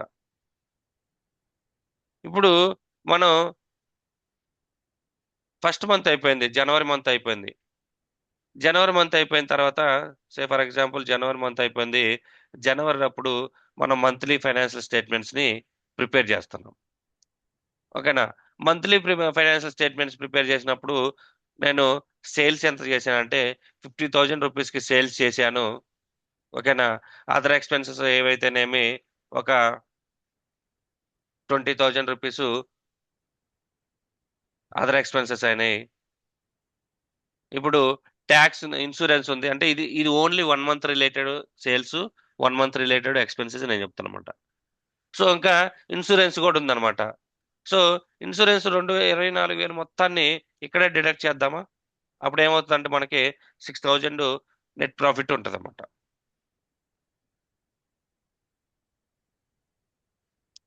ఈ ఇన్సూరెన్స్ అనేది ఓన్లీ ఈ నెలకు సంబంధించిందేనా? ఈ 24,000 మొత్తం ఇయర్ ఇయర్ మొత్తం ఉంది. సో ఇయర్ మొత్తం ఉంది కాబట్టి మనం ఈ 24,000 మొత్తం ఇక్కడ డిడక్ట్ చేస్తే అది కరెక్టేనా? రాంగ్. ఇప్పుడు ఫర్ ఎగ్జాంపుల్ మనకి ఇయర్ మొత్తం ఉపయోగపడేది ఈ 24,000 మొత్తం ఎప్పుడే చేసినాము, ఐ మీన్ ఇప్పుడే కాస్ట్ గా ఎక్స్పెన్సెస్ గా కన్సిడర్ చేసినాము. ఇప్పుడే ఎక్స్పెన్సెస్ కన్సిడర్ చేసినప్పుడు ఇయర్ లో మనకు ఓన్లీ 6,000 ప్రాఫిట్ మాత్రమే వచ్చింది. నెక్స్ట్ ఇయర్ లో నేను జీరోగా కన్సిడర్ చేస్తాను. ఫర్ ఎగ్జాంపుల్ నెక్స్ట్ ఇయర్ ఉంది, నెక్స్ట్ మంత్, సారీ ఇయర్ కాదు, మంత్ తర్వాత దానికి 20,000 నార్మల్ గానే ఖర్చు అయింది. ఇన్సూరెన్స్ ఆల్రెడీ ఇక్కడ క్లెయిమ్ చేసాం కదా మొత్తము, అప్పుడు ఏదో జీరో ఉంటుంది అనమాట. అప్పుడు నేను నెట్ ప్రాఫిట్ క్యాలిక్యులేట్ చేస్తే ఏడే 30,000 వస్తుంది, ఇక్కడేమో 6,000 వస్తుంది. ఇంత డిఫరెన్స్ నార్మల్ గా ఒక 5% 10% ఇంక్రిమెంటే ఉంటది మనకి ప్రాఫిట్ ఎప్పుడు కూడా. అంతేగాని ఇంత వేరియేషన్ ఏమి ఉంటుందా నార్మల్ గా? మేబీ ఉన్నా కూడా ఇది ఈ 24,000 అనేది ఈ ప్రీమియం అనేది 1 మంత్ కి సంబంధించింది కాదనమాట. సో ఇది మనం ఏం చేస్తామంటే 24 డివైడెడ్ బై 12 వేసినట్టయితే మనకి ఈచ్ మంత్ కి మనం క్యాలిక్యులేట్ చేయాల్సింది, ఎక్స్పెన్సెస్ గా ట్రీట్ చేయాల్సింది 2,000 రూపీస్ మాత్రమే చేయాలన్నమాట. సో ఇప్పుడు ఫస్ట్ మంత్ జనవరి మంత్ ఉంది. ఈ జనవరి మంత్ కి 2,000 గా కన్సిడర్ చేస్తాను. 28,000 ప్రాఫిట్ వచ్చింది. తర్వాత ఫర్ ఎగ్జాంపుల్ ఇది ఒక 55,000 రూపీస్ అయింది అనుకోండి. ఇక్కడ కూడా 2,000 కన్సిడర్ చేస్తాను సెకండ్ మంత్ లో, అప్పుడు 33,000 ప్రాఫిట్ వచ్చింది. సో అట్లా మనకున్నటువంటి ఎక్స్పెన్సెస్ ఏదైతే ఉందో ఇవన్నిటిని ముందుగానే ప్రేవ్ చేసామన్నమాట దీన్ని. సో ఇది 1 మంత్ కి సంబంధించింది కాదు, 1 ఇయర్ కి సంబంధించింది కాబట్టి మనం ఏం చేస్తామంటే యూనిఫామ్ గా, ఐ మీన్ టోటల్ ఎక్స్పెన్సెస్ ని మనం టోటల్ నెంబర్ ఆఫ్ మంత్స్ కి ఎన్ని మంత్స్ కి యూజ్ అవుతుందో చూసి, ఏ మంత్ కి ఎంత అవుతుందో చూసి దాన్ని మాత్రమే మనం డిడక్ట్ చేయాలన్నమాట. ఇది ప్రాసెస్ అన్నమాట. సో నేను first month financial statements prepare చేస్తున్నాను. నేను మొత్తం పే చేసిన ప్రీమియం ఎంతంటే ప్రీమియం పెయిడ్ 24,000. ఫస్ట్ మంత్ అయిపోయింది. First month balance sheet prepare చేస్తున్నాను. At the end of the month, that is called January 31st, 2026. ఈ 24,000 లో నుంచి నేను ప్రాఫిట్ అండ్ లాస్ అకౌంట్ కి ఖర్చుగా ట్రీట్ చేసింది, కాస్ట్ గా ఎక్స్పెన్సెస్ గా ట్రీట్ చేసింది ఎంతంటే 2,000 రూపీస్ మాత్రమే. ఓకేనా? ఇంకా రిమైనింగ్ వాల్యూ ఎంత ఉంటది? 22,000. సో ఈ 22,000 ని మనం ఏమని అనుకోవాలి? ప్రాఫిట్ ఎలా అనుకుంటాం? మనం ఎక్స్పెన్సెస్ పే చేసాం ఆల్రెడీ. ఇది ఇది మనకి ఖర్చే, కానీ ఈ నెలకి సంబంధించిన ఖర్చు 2,000 మాత్రమే ఉంది. ఇంకా ఈ 22,000 Yes, sir. ఏదైతే ఉందో ఈ అమౌంట్ ను నెక్స్ట్ మంత్స్ లో మనం కొంచెం సెటప్ చేసుకుంటా వస్తాం అనమాట. అంటే ఎవ్రీ మంత్ 2000 ఎక్స్పెండ్ చేసుకోవాలి. 2,000 ఎక్స్పెన్సెస్ గా ట్రీట్ చేస్తాం. కానీ ఇ- ఇది ఎక్కడో చోట రాయాలి కదా, ఆ రిమైనింగ్ బ్యాలెన్స్ ఎక్కడో చోట రాయాలి కదా. అది మనకి నెక్స్ట్ పీరియడ్స్ లో నెక్స్ట్ మంత్స్ లో మనకి యూజ్ అవుతుంది కదా. దీన్ని ఏమంటారంటే ప్రీపెయిడ్ ఎక్స్పెన్సెస్ అంటారు. విన్నారా? Prepaid expenses. So Advance. ఈ ప్రీపెయిడ్ ఎక్స్పెన్సెస్ ని మనం ఏం చేయాలంటే ఎసెట్ గా ట్రీట్ చేయాలి. ఎందుకు ఎసెట్ గా ట్రీట్ చేయాలంటే ఇది ముందు మనం కమింగ్ ప్రీపెయిడ్ గా మంత్స్ లో అడ్వాన్స్ మనకి గా పే చేస్తున్నాం దాన్ని. ప్రీపెయిడ్ అడ్వాన్స్ గా పే చేసాము. కానీ ఇది మొత్తాన్ని మనం ఫస్ట్ మంత్ లోనే మనం ఐ మీన్ ఎక్స్పెన్సెస్ గా ట్రీట్ చేయకూడదు, చేయం కూడా. సో అందుకని దీన్ని ఏం చేస్తామంటే కొంచెం ఫ్యూచర్ లో మనకు ఉపయోగపడేది మళ్ళా. మనం ఏమన్నా ఈ ప్రీమియం అనేది 1 మంత్ కే అయిపోతే మనం మొత్తం ఈ మంత్ లోనే కన్సిడర్ చేయాలి. కానీ ఇది మన ఇయర్ మొత్తానికి యూజ్ అవుతుంది అనమాట. సో ఆ ఇయర్ వచ్చినప్పుడు కొంచెం సెటప్ చేసుకుంటూ రావాలన్నమాట. సో అప్పటిదాకా మనం దీన్ని ఏం చేయాలంటే మనం బ్యాలెన్స్ షీట్ లో ఎసెట్స్ అయిన ప్రీపెయిడ్ ఎక్స్పెన్సెస్ అనే ఒక హెడ్డింగ్ కింద మనం చూపించాలన్నమాట. అర్థమవుతుందా లాజిక్? సో ఈ ప్రీపెయిడ్ ఎక్స్పెన్సెస్ అనేది మనకి ఈ ఎసెట్ గా ట్రీట్ చేస్తాం. ఓకే. తర్వాత లోన్స్ అండ్ అడ్వాన్సెస్ అంటారు. మనం ఎవరికన్నా లోన్ ఇచ్చామనుకోండి, మనం ఇచ్చినాం అనమాట. లేకపోతే ఎవరికన్నా అడ్వాన్స్ పే చేసాం. For example raw material purchase చేస్తున్నాం మనం ఒక వెండార్ దగ్గర నుంచి. వన్ వెండార్ అని కాదు, చాలా మంది వెండార్ దగ్గర నుంచి మనం నార్మల్ గా ఈ రా మెటీరియల్ అనేది పర్చేజ్ చేస్తూ ఉంటాం అనమాట. వాళ్ళకి ఏంటంటే ముందుగానే కొంత అమౌంట్ అనేది అడ్వాన్స్ గా పే చేస్తాం మనం. సో అడ్వాన్స్ ఎప్పుడు మనకి ఎక్స్పెన్స్ గా అవుతుంది? మనం వాడి దగ్గర నుంచి రా మెటీరియల్ తీసుకొని ఇన్వాయిస్ జనరేట్ చేసి ఇన్వాయిస్ జనరేట్ చేసినప్పుడు మాత్రమే మనకి అది ఖర్చు అనమాట. అప్పుడు దాకా ఏంటంటే మనం వాడికి ముందుగా పే చేసిన అమౌంట్ కాబట్టి దాన్ని ఎసెట్ గా ట్రీట్ చేయాలన్నమాట. అంటే ఇప్పుడు మనం ఏదైతే ఈ ఎక్స్పెన్సెస్ ఇన్సూరెన్స్ అనేది ముందుగా ప్రీమియం పే చేసామో, కానీ దాని యొక్క బెనిఫిట్ నెక్స్ట్ కమింగ్ మంత్స్ లో ఉంటది కాబట్టి ఆ కమింగ్ మంత్స్ వచ్చిన దాకా మనం ఏం చేయాలా, దాన్ని ప్రీపెయిడ్ ఎక్స్పెన్సెస్ గా ఎసెట్ సైడ్ ఏ విధంగా అయితే ట్రీట్ చేస్తామో, మనం అడ్వాన్స్ పే చేసిన దాన్ని మనం ఎసెట్ సైడ్ అడ్వాన్సెస్ గా ట్రీట్ చేయాలన్నమాట. Advance pay to vendors. అదే మనకి కస్టమర్స్ దగ్గర నుంచి వచ్చినందుకు అది లైబిలిటీ అవుతుంది. ఇప్పుడు మనం ఆల్రెడీ వాడికి పే చేశాం కాబట్టి వాడు ఫర్దర్ గా ఫ్యూచర్ లో మనం ఆ బెనిఫిట్ ని రిసీవ్ చేసుకుంటాం కాబట్టి దాన్ని మనం ఎసెట్ గా ట్రీట్ చేయాలన్నమాట. So for example advances. Okay. ఇంకా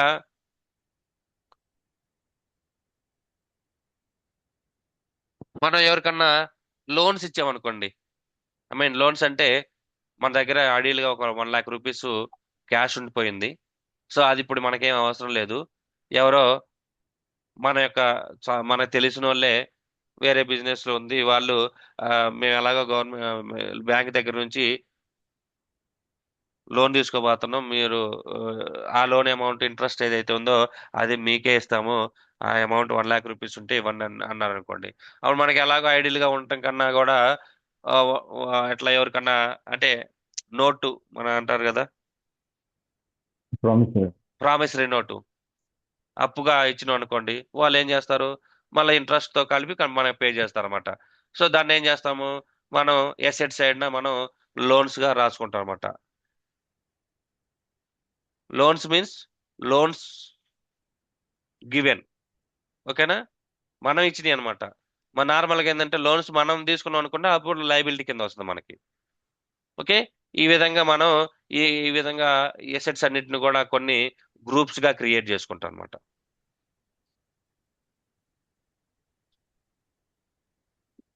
advance salary given to employees that అవి కూడా ఈ అడ్వాన్సెస్ కిందే రాసుకోవచ్చు మనం. అంటే నేను ఇక్కడ అడ్వాన్సెస్ అని పెట్టాను కదా. సో ఈ అడ్వాన్సెస్ అంటే ఓన్లీ వన్ అకౌంట్ కాదు. దీంట్లో మనకి నెంబర్ సిరీస్ ఒకటి ఉంటది అనమాట. ఆ నెంబర్స్ లో advance given to customers, I mean advance given to employees, advance given to Vendor. Vendors అని మనకి ఏ విధంగా ఏ గ్రూప్స్ ఎన్ని కావాలో అన్ని జిఎల్ అకౌంట్స్ మళ్ళా ఈ ఈ గ్రూప్ కింద క్రియేట్ చేసుకోవచ్చు. ఓకేనా? ఈ గ్రూప్ కి ఫస్ట్ మనం ఏంటంటే ఒక నేమింగ్ కన్వెన్షన్ అనేది ఇవ్వాలన్నమాట. ఓకే, ఆ నేమింగ్ కన్వెన్షన్ మనం ఎలా ఇస్తామంటే నెంబర్ సిరీస్ ఇస్తాం అనమాట. సో ఈ నెంబర్ సిరీస్ చూడగానే మనకి ఓకే, ఇది ఎసెట్ సైడు, ఇది లైబిలిటీ సైడు అని మనకు అర్థమైపోద్ది అనమాట. ఓకే, ఇప్పుడు ఎసెట్ గ్రూప్ కి నేనేం చేస్తా అంటే ఆల్ ఎసెట్స్ స్టార్టింగ్ విత్ 1 అని చెప్పాను కదా. ఇది 1 తో స్టార్ట్ అయితే, ఇది 1 తో స్టార్ట్ అయితే, ఇది 1 తో స్టార్ట్ అయితే, ఇది 1 తో స్టార్ట్ అయితే, ఇది నెక్స్ట్ అన్ని కూడా ఎసెట్స్ అన్ని కూడా 1 సిరీస్ తోటి స్టార్ట్ అవుతాయి అనమాట. మళ్ళా ఓకే 1 తో స్టార్ట్ అయింది. ఓకే, మరి ఇది ఫిక్స్డ్ ఎసెట్టా లేకపోతే క్యాషా బ్యాంకా అని ఎలా డివైడ్ చేస్తాం? తర్వాత 1 సిరీస్ తర్వాత మళ్ళీ ఇంకొక సిరీస్ తీసుకుంటాం అన్నమాట. డబల్ 1 తో స్టార్ట్ అయితే ఫిక్స్డ్ ఎసెట్ అని, తర్వాత 1 తో స్టార్ట్ అయితే క్యాష్ అని, తర్వాత 1 తో స్టార్ట్ అయితే బ్యాంక్ అని, తర్వాత 1 తో స్టార్ట్ అయితే ఇన్వెస్ట్మెంట్స్ అని. ఇట్లా మనకి నేనేం చేస్తానంటే ఇన్వెస్ట్మెంట్స్ ఈ రెండు కూడా షార్ట్ టర్మ్ అయినా లాంగ్ టర్మ్ అయినా రెండు ఇన్వెస్ట్మెంట్సే కాబట్టి రెండుని 14 తో స్టార్ట్ చేస్తున్నాను. ఓకేనా? తర్వాత అకౌంట్స్ రిసీవబుల్ లో మనకి కస్టమర్ అడ్వాన్సెస్, అకౌంట్స్ రిసీవబుల్ ఈ రెండు కూడా సేమ్ నేచర్ కలిసి ఉన్నాయి. అంటే ఈ రెండు కూడా మనకి కస్టమర్స్ సంబంధించినవి. సో అందుకని ఏం చేస్తానంటే 1.5 తో స్టార్ట్ చేస్తున్నాను. తర్వాత ఇన్వెంటరీ ఉంది, ఇన్వెంటరీకి మాత్రం డిఫరెంట్ సిరీస్ ఇస్తున్నాను. ఇన్వెంటరీ అంటే ఒకటే ఉంది కాబట్టి. తర్వాత ట్యాక్స్ రిసీవబుల్ కి ఇంకొక సిరీస్ ఇస్తున్నాను. తర్వాత prepaid expenses tax receivable prepaid expenses కి దీనికి 1.8 సిరీస్ ఇస్తున్నాను.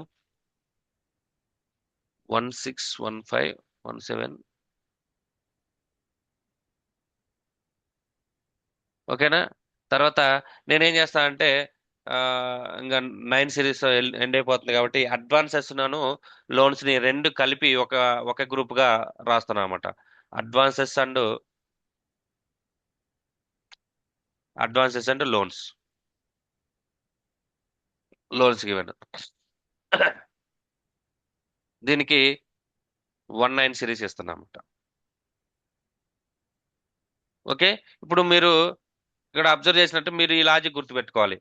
1.1 అంటే ఫస్ట్ 1.1 తో స్టార్ట్ అయింది అనుకో, అంటే 1.1 తో స్టార్ట్ అయింది అనుకో, అది ఫిక్స్డ్ అసెట్స్ రిలేటెడ్ అని అర్థం. 1 తో స్టార్ట్ అయితే అసలు మొత్తం ఫస్ట్ సిరీస్ ఏదైతే ఉందో ఇవన్నీ కూడా 1 కదా. ఈ 1 తో స్టార్ట్ అన్ని కూడా ఎసెట్స్ కిందకి వస్తాయి ఫస్ట్. తర్వాత సెకండ్ డిజిట్ లో 1 ఉంది అనుకోండి, అది ఫిక్స్డ్ అసెట్స్ కిందకి వస్తాయి. తర్వాత సెకండ్ డిజిట్ లో 2 ఉంది అనుకోండి, క్యాష్ కిందకి వస్తుంది. 3 ఉంటే బ్యాంక్ కిందకి వస్తుంది. తర్వాత 4 ఉంది అనుకోండి, అది ఇన్వెస్ట్మెంట్స్ కిందకి వస్తాయి ఓవరాల్ గా. తర్వాత 5 ఉంటే అకౌంట్స్ రిసీవబుల్ అంటే సన్డే డేటార్స్ అయి ఉంటాయి కదా, అంటే కస్టమర్ సైడ్ అన్నమాట. అకౌంట్స్ రిసీవబుల్ అడ్వాన్స్ ఈ రెండులో Doubtful గుర్తుపెట్టుకోండి. bad debts. ఇప్పుడు అవన్నీ చెప్తా. అది డౌట్ బ్యాడ్ సైడ్స్ అవన్నీ కూడా నీకు ఫర్దర్ గా దీంట్లోనే సబ్ డివిజన్ ఉంటాయి, మళ్ళీ సబ్ జిఎల్ అకౌంట్స్ ఉంటాయి అన్నమాట. సో ఈ జస్ట్ నేను గ్రూప్ డిసైడ్ చేస్తున్నాను. ఈ గ్రూప్ లాజిక్ మీకు అర్థమయ్యే విధంగా నేను చెప్తున్నాను అనమాట. ఓకేనా? సో ఈ రెండు కూడా ఒక నేచర్, అకౌంట్స్ రిసీవబుల్ అనే నేచర్ అనమాట. సో దీనికి 5 ఉంది అనుకోండి, సెకండ్ డిజిట్ లో 5 ఉంది అనుకోండి, అకౌంట్స్ రిసీవబుల్ అన్నట్టుగా మీరు గుర్తుపెట్టుకోవాలంటే. అంటే ఈ లాజిక్ అనేది మనం ఇప్పుడు మన ఎగ్జాంపుల్ కోసం మనం ఈ లాజిక్ మనం డెరైవ్ చేసాం. ఒకవేళ కస్టమర్ దగ్గర, ఐ మీన్ మన క్లయింట్ దగ్గర అనుకో, వాడు వేరే లాజిక్ ఇవ్వచ్చు. అంటే అకౌంట్స్ రిసీవబుల్ కి వేరే నెంబర్ ఇవ్వచ్చు, ఇన్వెంటరీకి వేరే నెంబరు సిరీస్ ఇవ్వచ్చు. వాడి యొక్క రిక్వైర్మెంట్ని బట్టి, వాడి లాజిక్ని బట్టి మనం ఆడ సిస్టమ్ని డిఫైన్ చేయాల్సి వస్తుంది అనమాట. లేదు వాడికి ఆ లాజిక్ తెలియట్లేదు అనుకోండి, అప్పుడు మనం ఎక్స్ప్లెయిన్ చేయాలి వాడికి. ఓకే, ఇట్లా గుర్తుపెట్టుకోవాలి. ఎసెట్స్ అన్నిటిని కూడా వన్ సిరీస్తో స్టార్ట్ అయితే ఎసెట్స్ అని గుర్తుపెట్టుకోవాలి. తర్వాత వాటిలో ఎసెట్స్లో మళ్ళీ డిఫరెంట్ టైప్ ఆఫ్ ఎసెట్స్ ఉంటాయి కాబట్టి దానికి సెకండ్ డిజిట్ నుంచి మనం ఒక లాజిక్ ఇవ్వాలి. తర్వాత ఇంకా ఫర్దర్ డివైడ్ అనుకోండి, తర్వాత థర్డ్ డిజిట్ వస్తుంది. థర్డ్ డిజిట్లో ఒక లాజిక్ ఇవ్వాలి. అట్లా మనం వాడికి ఎక్స్ప్లెయిన్ చేయాలి. అప్పుడు వాళ్ళ లాజిక్ బాగుందా లేకపోతే మన లాజిక్ బాగుందని వాడు అర్థం చేసుకొని ఓకే ఇట్లా అయితే బాగుందని చెప్పేసి మనం అనడానికి మనం ఓన్ లాజిక్ అనేది మనం ఇస్తే వాడు దాన్ని ఫాలో అవుతాడు అన్నమాట. ఓకేనా? సో ఇన్వెంటరీ తర్వాత ట్యాక్స్ రిసీవబుల్ 7తో స్టార్ట్ అయితే ట్యాక్స్ రిసీవబుల్. తర్వాత 182 ప్రీపెయిడ్ ఎక్స్పెన్సెస్ కిందకి వస్తుంది. తర్వాత 9 వచ్చేసరికి అడ్వాన్స్ అండ్ లోన్స్ అనమాట.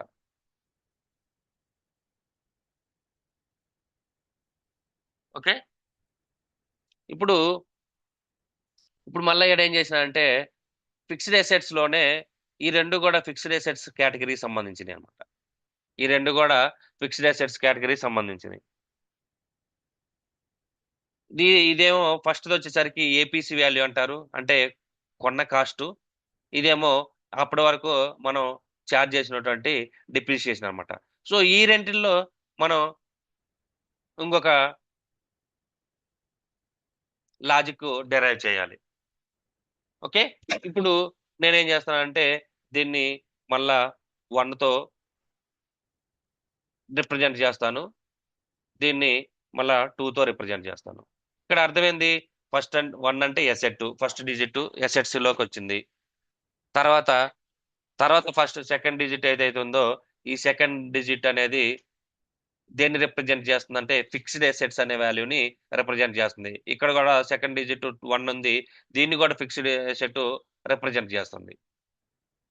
తర్వాత 1, 2 ఉంది కదా, ఈ 1 అంటే లాస్ట్ థర్డ్ డిజిట్ లో 1 ఉంటే అది మనకి ఏపీసీ వాల్యూని రిప్రజెంట్ చేస్తున్నట్టు అర్థం అనమాట. అంటే ఏపీసీ వాల్యూ అంటే ఎసెట్ యొక్క గ్రాస్ కాస్ట్. నేను మొన్న మీకు ఎసెట్స్ గురించి ఏదో సందర్భంలో చేసినప్పుడు గ్రాస్ బ్లాక్, తర్వాత అక్యుములేటెడ్ డిప్రిషియేషన్, నెట్ బ్లాక్ అని చెప్పాను కదా. సో ఇప్పుడు ఇక్కడ 1 ఉందంటే మనకి ఫిక్స్డ్ అసెట్స్ గ్రాస్ వాల్యూ అని అర్థం చేసుకోవాలి మీరు. తర్వాత ఇక్కడ 1, 2లో డిజిట్ ఉంది, ఇంకా ఇది ఒకటే ఉంది కాబట్టి 1, 2, 1 వేసాను. తర్వాత 13 కూడా 1, 3, 1 వేసాను. అంటే మధ్యలో సెకండ్ డిజిట్ వచ్చిందంటే ఇప్పుడు ఆల్రెడీ ఇక్కడ 2 డిజిట్స్ ఉన్నాయి కాబట్టి 11, 11 అని 2 సార్లు ఉంది కాబట్టి నేను మళ్ళా 1, 2 సిరీస్ ఇచ్చాను.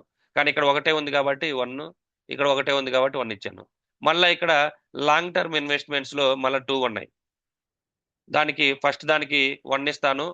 అంటే ఫస్ట్ డిజిట్ వచ్చేసరికి ఎసెట్స్ అని అర్థమవుతుంది. ఫోర్త్ డిజిట్ వచ్చేసరికి ఇది ఇన్వెస్ట్మెంట్స్ అని అర్థమవుతుంది. సెకండ్ డిజిట్ థర్డ్ డిజిట్ వచ్చేసరికి 1 అంటే నేను 1ని లాంగ్ టర్మ్ ఇన్వెస్ట్మెంట్ అనుకుంటాను. అదేవిధంగా 2 ఇచ్చాను అనుకోండి, ఇది షార్ట్ టర్మ్ ఇన్వెస్ట్మెంట్ గా ట్రీట్ చేస్తాను అనమాట, ఆ లాజిక్. తర్వాత అకౌంట్స్ రిసీవబుల్ ఉంది, అకౌంట్స్ రిసీవబుల్ 1 ఉంది అనుకోండి, కస్టమర్స్ రిలేటెడ్ అవి అకౌంట్స్ రిసీవబుల్ మనకు రావాల్సినవి. తర్వాత 2 ఉంది అనుకోండి, కస్టమర్ అడ్వాన్సెస్ పే చేసింది అనమాట, అంటే అవి మనం దీంట్లో నుంచి ఇది డిడక్ట్ చేయాలని అర్థం అనమాట. తర్వాత ఇన్వెంటరీ ఉంది, ఇన్వెంటరీకి నేను ఒకటే డిజిట్ ఇచ్చాను కాబట్టి 1 ఉంటుంది. తర్వాత ట్యాక్స్ రిసీవబుల్ 7తో స్టార్ట్ చేస్తే అది ట్యాక్స్ రిసీవబుల్. తర్వాత 18 ఒకటే ఉంది కాబట్టి ప్రీపెయిడ్ ఎక్స్పెన్సెస్ గా 1 ఇస్తున్నాను, ఇక్కడ 1 ఇస్తున్నాను అనమాట. అంటే మీరు అనుకోవచ్చు ఈడ 2 ఉన్నాయి కాబట్టి 2 ఇచ్చారు, కానీ ఇక్కడ 1 ఉంది అట్లా వదిలేయచ్చుగా అనుకుంటాం అనమాట. అట్లా కాదండి, అన్ని కూడా యూనిఫార్మిటీ మెయింటైన్ చేయాలన్నమాట. ఇప్పుడు ఈ యొక్క గ్రూపు ఎన్ని డిజిట్స్ ఉంటే రిమైనింగ్ అన్ని కూడా అన్ని డిజిట్స్ నెంబర్ తోటే మనం రిప్రజెంట్ చేయాలి. ఓకేనా? తర్వాత నార్మల్గా ఏంటంటే జిఎల్ అకౌంట్ గ్రూప్ అనేది మనకి 4-digit కోడ్ అనమాట, 4-digit కోడ్. సో అందుకని నేను ఏం చేస్తాను అంటే ప్రతి దానికి 0 యాడ్ చేసుకుంటూ వస్తాను.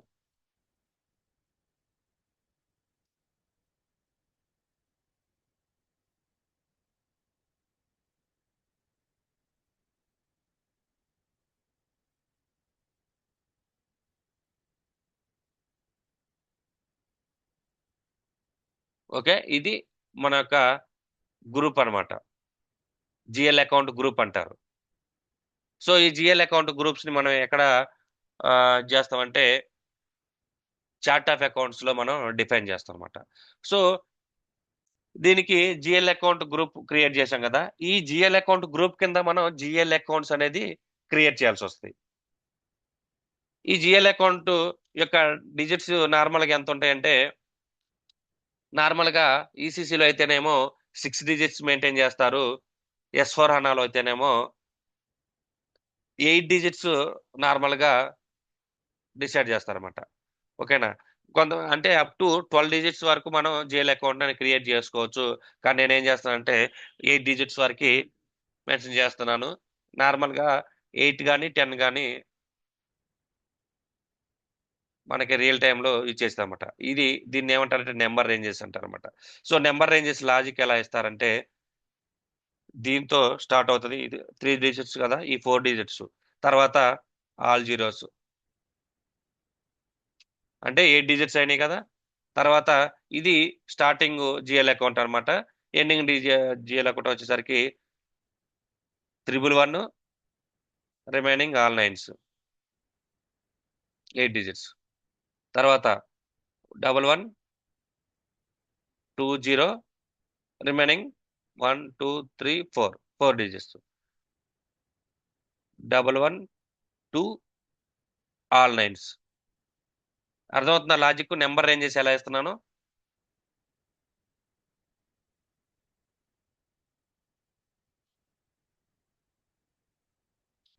తర్వాత 1 2 1 0, తర్వాత 3 zeros 4 zeros, తర్వాత 1 2 1 0,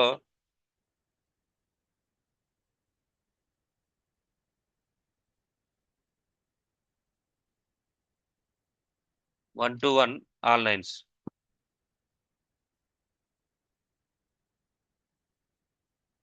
ఓకే, అర్థమవుతున్న లాజిక్, నెంబరింగ్ ఎలా వేస్తున్నాను. ఫర్ ఎగ్జాంపుల్ ఫిక్స్డ్ అసెట్స్ ఒక 10 జిఎల్స్ క్రియేట్ చేయాలనుకోండి, ఈ జిఎల్ అకౌంట్ నెంబర్తో స్టార్ట్ అవుతుంది అనమాట. అప్పుడు ఆ జిఎల్ అకౌంట్ చూడగానే ఓకే ఇది ఫిక్స్డ్ అసెట్స్ కి సంబంధించిన జిఎల్ అకౌంట్ కావాలా అని మీరు ఐడెంటిఫై చేయొచ్చు. తర్వాత 1 3 1 0 all zeros 4 zeros, 1 2 1 3 1 all 9s. Logic అర్థమవుతుందా. ఈ నెంబరింగ్ ఎలా ఇస్తున్నాను, ముందు ఇంతవరకే ఆలోచించండి, తర్వాత ఈ నెంబర్ ఎందుకు యూజ్ అవుతుంది ఏందనేది నేను తర్వాత చెప్తాను మనం జిఎల్ అకౌంట్స్ క్రియేట్ చేసేటప్పుడు. చెప్పండి నెక్స్ట్ సిరీస్ ఎలా వస్తుంది చెప్పండి. 151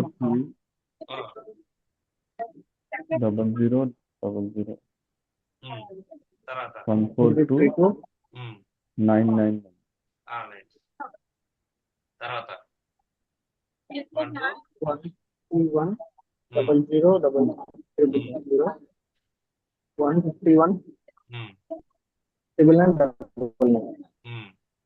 సార్ అంటే ఇప్పుడు 151 00 లాస్ట్ 151 నుంచి 151 వరకు ఉన్న జిఎల్స్ అన్ని ఓపెన్ అవుతాయి. లేదు లేదు, అంటే ఇప్పుడు ఎన్ని ఉన్నాయి ఆల్మోస్ట్ సిరీస్ మనం ఇది మైనస్ ఇది చేసినట్టయితే ఆల్మోస్ట్ 99,999. అంటే ఇన్ని జిఎల్ అకౌంట్స్ ఈ గ్రూప్ లో మనం క్రియేట్ చేసుకోవచ్చు. కానీ నార్మల్ గా ఒక 10 15 క్రియేట్ చేస్తాం. కానీ మనం ఏంటంటే ఈ నెంబరింగ్ యొక్క లాజిక్ మిస్ అవ్వకుండా ఉండటం కోసం ఏం చేస్తాం అంటే మనం 8 డిజిట్స్ తీసుకుంటాం కదా, ఈ నెంబర్ లాజిక్ మిస్ అవ్వకుండా ఉండటం కోసం ఫస్ట్ 4 డిజిట్స్ అనేది ఖచ్చితంగా ఈ దీంట్లో ఉన్నాయే వస్తాయి మనకి.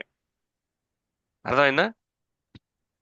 ఇప్పుడు ఒకవేళ మనం ఒక జిఎల్ అకౌంట్ క్రియేట్ చేసిన అనుకో, ఫస్ట్ జిఎల్ అకౌంట్ ఏది క్రియేట్ అవుతుంది తెలుసా, 111 ఆల్ జీరోస్ వస్తుంది. వన్ నెక్స్ట్ ఇంకొక జిఎల్ అకౌంట్ క్రియేట్ చేసిన అనుకో 1110001. వన్ తర్వాత ఇంకో క్రియేట్ చేసిన అనుకో 1110002. అట్లా మనం 111 ఆల్ 9s వరకు క్రియేట్ చేసుకోవచ్చు. ఓకే, ఇప్పుడు ఒకవేళ ఈ నెంబరు ఇది క్రియేట్ చేసిన ఒక జిఎల్ అకౌంట్ క్రియేట్ చేసినాం, మనం ఈ ఈ ఫస్ట్ డిజిట్స్ చూడగానే మనకి ఇది ఎసెట్ అకౌంటింగ్ యొక్క ఎసెట్స్ యొక్క జిఎల్ అని మనకు అర్థమైంది. ఇది ఫస్ట్ డిజిట్ చూడగానే ఫస్ట్ వన్. తర్వాత సెకండ్ డిజిట్ చూడగానే మనకేం అర్థం కావాలా, ఓకే ఇది ఎసెట్స్ లోనే ఫిక్స్డ్ ఎసెట్స్ కి సంబంధించిన జిఎల్ అకౌంట్ కావాలని అర్థం కావాలి. తర్వాత థర్డ్ డిజిట్ చూడగానే మనకేం అర్థం కావాలి, ఓకే ఇది ఎసెట్స్ లో ఫిక్స్డ్ ఎసెట్స్ సంబంధించింది, దట్టు ఏపీసీ వాల్యూకి సంబంధించిన జిఎల్ అకౌంట్ కావాలా అని అర్థం కావాలి మనకి. అర్థమవుతుందా లాజిక్? సే ఫర్ ఎగ్జాంపుల్ నేను 121 ఆల్ జీరోస్ 2 ఇది ఒకటి నేను క్రియేట్ చేశాను జిఎల్ అకౌంట్. ఓకేనా? ఇది ఎక్కడ జిఎల్ అకౌంట్ అనుకుంటున్నారు? ఐడెంటిఫై చేయండి. 121 ఆల్ జీరోస్ 2 పెట్టి Cash account. అది క్యాష్ అకౌంట్ లో రెండో జిఎల్ అకౌంట్ మూడో జిఎల్ అకౌంట్ క్రియేట్ చేసినమాట. అంటే ఈ ఈ ఈ ఫస్ట్ సిరీస్ ఏవైతే ఉన్నాయో ఈ 3-4 డిజిట్స్ దీన్ని బేస్ చేసుకొని మనం అది ఏ అకౌంట్ ఏ జిఎల్ అకౌంట్ కి రిలేటెడో ఏ అకౌంట్ గ్రూప్ కు సంబంధించిందో మనం ఐడెంటిఫై చేయొచ్చు అనమాట. సే ఫర్ ఎగ్జాంపుల్ నేను ఆల్ జీరోస్ 3. సో ఇది ఏ జిఎల్ అకౌంట్, ఏ గ్రూప్ సంబంధించిన జిఎల్ అకౌంట్?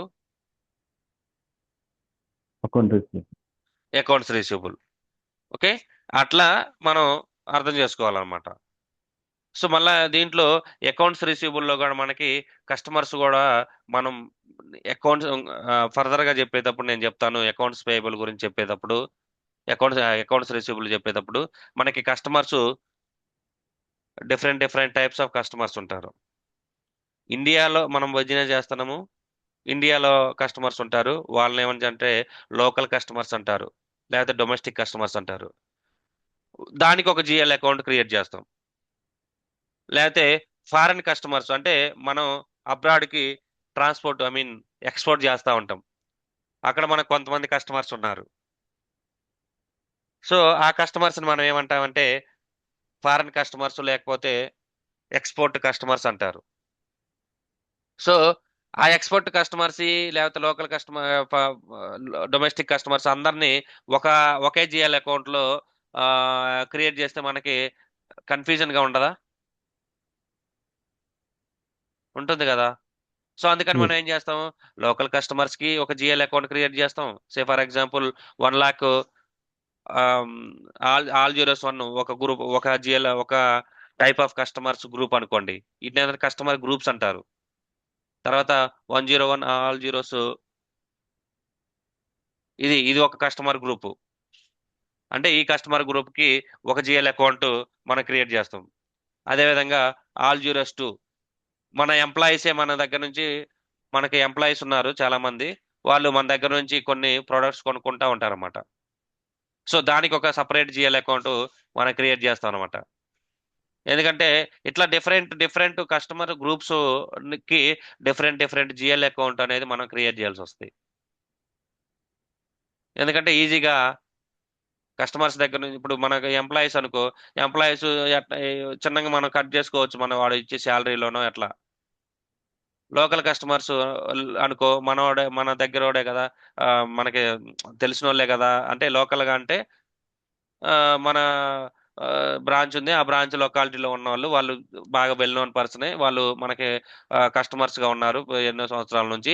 వాళ్ళు కొద్దిగా చిన్నగా లేట్ గా ఇచ్చినా కానీ ఇబ్బంది లేదు. ఓకే వీళ్ళు యాడికి వారు, వాళ్ళ యొక్క ఫైనాన్షియల్ స్టేట్మెంట్, ఫైనాన్షియల్ పొజిషన్ మనకు తెలుసు, వాళ్ళ సిబిల్ స్కోరింగ్ మనకు అన్ని కరెక్ట్ గానే ఉన్నాయి. అంటే కస్టమర్స్ కి మనం సేల్ చేసేటప్పుడు కూడా క్రెడిట్ కి సేల్ చేసేటప్పుడు కూడా మనం చాలా వెరిఫై చేస్తాం అనమాట.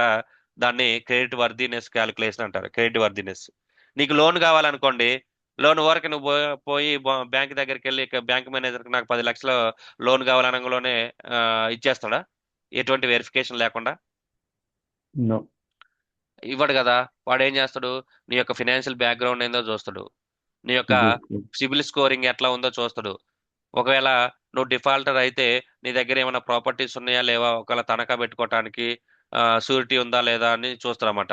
ఒకవేళ నీ దగ్గర ఏ ఆధారం లేకపోయింది అనుకో, వేరే వాడిని షూరిటీ, గవర్నమెంట్ ఎంప్లాయీస్నో లేకపోతే మంచి ఫైనాన్షియల్ పొజిషన్ మంచిగా ఉన్నోన్నో నీ షూరిటీ ఇవ్వమంటామట. ఇవన్నీ చెక్ చేసుకున్న తర్వాతే వాడు పర్ఫెక్ట్ నీ మీద నమ్మకం ఉన్న తర్వాత ఈడు రీపే చేస్తాడు, రీపే చేయగల కెపాసిటీ ఉంది. లేకపోతే ప్రీవియస్ గా ఈడు తీసుకున్న క్రెడిట్ కార్డ్ అయినా కానీ లేకపోతే ఏదైనా గవర్నమెంట్ ఏదైనా బ్యాంకుల నుంచి లోన్ తీసుకుంటే పర్ఫెక్ట్ గానే పే చేశాడు అని నమ్మకం ఉంటేనే నీకు లోన్ శాంక్షన్ చేస్తారన్నమాట. అదే విధంగా మన కస్టమర్స్ కూడా మన క్రెడిట్ మీద ఏదైనా గూడ్స్ ని గూడ్స్ ని ఇవ్వాలనుకోండి, వాడు ఏం చేస్తాడు? ఇవన్నీ చెక్ చేస్తాడు. వాడి యొక్క క్రెడిట్ వర్దినెస్ ఏంది, వాడు సిబిల్ స్కోరింగ్ ఎలా ఉంది, ఇవన్నీ చెక్ చేస్తాడు. సో అలా చెక్ చేయటానికి మనకి సపరేట్ మాడ్యూల్ ఉంది. ఫైనాన్షియల్ సప్లై చైన్ మేనేజ్మెంట్ అని ఎఫ్ఎస్సిఎం అనే మాడ్యూల్లో క్రెడిట్ మేనేజ్మెంట్ అని ఒక సబ్ మాడ్యూల్ ఉందన్నమాట. క్రెడిట్ మేనేజ్మెంట్ అంటారు. సో ఆ క్రెడిట్ మేనేజ్మెంట్ డిపార్ట్మెంట్ వాళ్ళు మనకి ఎవరైనా కస్టమర్ వచ్చి అప్పుకి ఇవ్వమంటే వాడి యొక్క క్రెడిట్ వర్దినెస్ ని క్యాలిక్యులేట్ చేసి వాడికి ఎంతవరకు క్రెడిట్ ఇవ్వచ్చు, అసలు ఇవ్వచ్చా ఇవ్వకూడదా, కొన్ని వాటిని మళ్ళీ కేటగిరీస్ అంటారంట. లో risk customers, medium risk customers, high high high risk customers, అట్లా కొన్ని డివైడ్ చేస్తారన్నమాట. బేస్డ్ ఆన్ దట్ వాళ్ళకి ఎంత క్రెడిట్ శాంక్షన్ చేయాలో ఏందనేది ఆ క్రెడిట్ మేనేజ్మెంట్ అనే ఆ ఆ మాడ్యూల్లో ఆ ఎండ్ యూజర్ ఎవరైతే ఉన్నాడో వాడు డిసైడ్ చేస్తారన్నమాట. ఓకేనా? సో ఇది అంత లాజిక్ ఇది.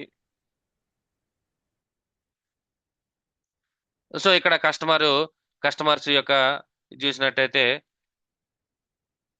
152 ఆల్ నైన్స్, అంతేగా. తర్వాత నెక్స్ట్ 1610 ఆల్ జీరోస్, తర్వాత 161 ఆల్ నైన్స్, తర్వాత 1710 ఆల్ జీరోస్, 171 ఆల్ నైన్స్. ఈ లాజిక్ అర్థమైంది కదా, అందుకని ఫాస్ట్గా వేసుకుంటామట. మళ్ళీ టైం అవుతుంది కదా, మళ్ళీ మీకు ఆఫీస్కి వెళ్ళే వాళ్ళు ఎవరైనా ఉండవచ్చని. ఓకేనా? తర్వాత 1810 ఆల్ జీరోస్, తర్వాత 181 ఆల్ నైన్స్, తర్వాత 191 ఆల్ జీరోస్, 191 ఆల్ నైన్స్ అనమాట. ఓకే, ఈ విధంగా దీన్ని ఏమంటారంటే నెంబర్ రేంజ్ అంటారు అనమాట.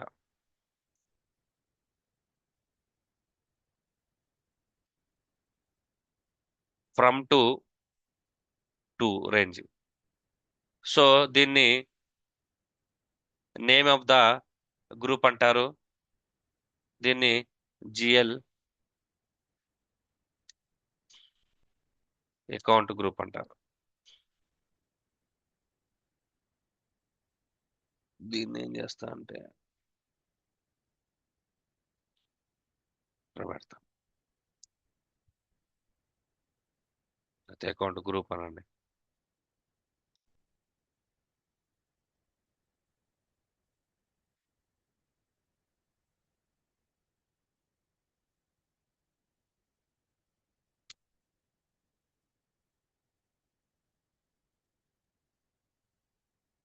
ఇది ఎసెట్స్ యొక్క లాజిక్ అన్నమాట. ఓకే, నార్మల్గా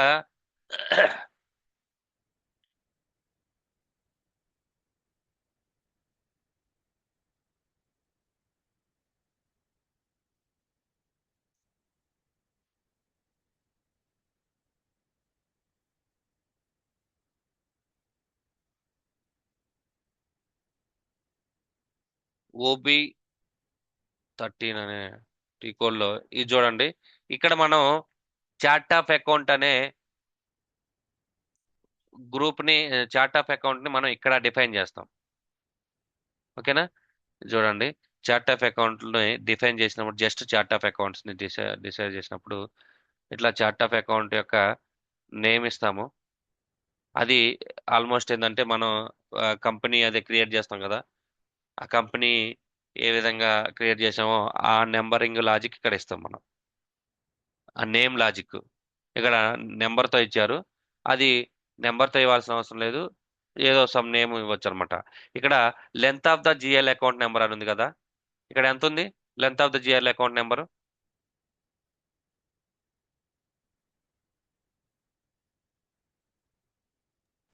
స్క్రీన్ కనపడుతుందా మీకు? Yes, sir. ఇక్కడ length of the GL account 6 ఉంది.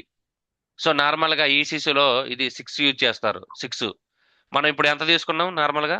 8. 8 Yeah. అనమాట. సో ఇప్పుడు మనం 8 తీసుకుంటున్నాం కాబట్టి ఇక్కడ 8 ఇస్తాం మనం. మనం ఇంగ్లీష్ లోనే మెయింటైన్ చేస్తున్నాం కదా.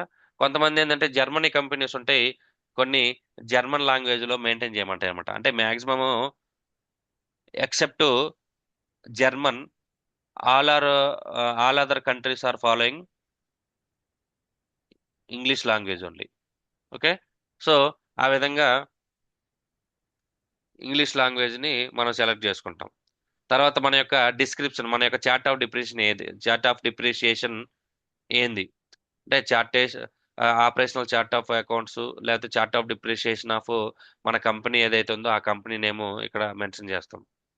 తర్వాత గ్రూప్ చార్ట్ ఆఫ్ అకౌంట్స్ అంటారు. అంటే నార్మల్గా ఏంటంటే ఇక్కడ చార్ట్ ఆఫ్ అకౌంట్స్ కూడా మనకి 3 టైప్స్ ఉంటాయి అనమాట. ఓకే, ఈ 3 types of chart of accounts అంటే ఏందనేది జస్ట్ ఒక బ్రీఫ్ గా మీకు ఎక్స్ప్లెయిన్ చేస్తాను, తర్వాత మళ్ళీ దాన్ని డీటెయిల్ గా ఎక్స్ప్లెయిన్ చేస్తాను. ఓకేనా? చార్ట్ ఆఫ్ అకౌంట్స్ ఒకటి వచ్చేసరికి మనకి operational chart of accounts.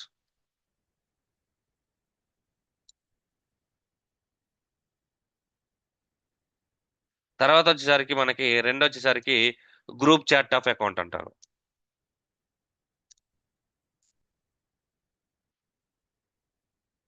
Third one వచ్చేసరికి country chart of accounts.